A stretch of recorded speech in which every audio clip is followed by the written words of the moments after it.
Are you growing Spartans who have to be fending for themselves like at a very raw physical level? Is your child going to be living on the street? What are you preparing your child for? Firstly, let's decide that. It's not rocket science. Just our natural conversation. Yeah, it's a not podcast. This whole other side of gentle parenting, that I need to toughen them up right now so that they are prepared for whatever comes in the future.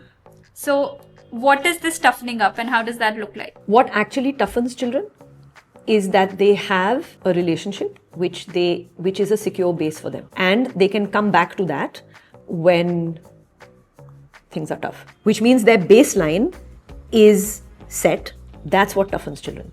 That's what builds resilience. After that, you want them to be resilient, then don't cushion them from difficult things, which are natural consequences. So they made a mistake.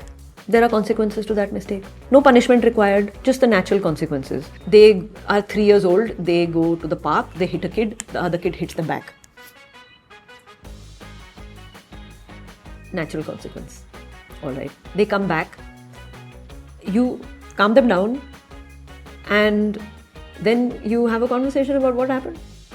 Resilience is built on small doses of facing difficult things, not abandonment, not deprivation. You face it, you come back to base, you regroup, you go out again, face it, come back to base, regroup, go out again. Even like football teams behave like that, yeah? Right?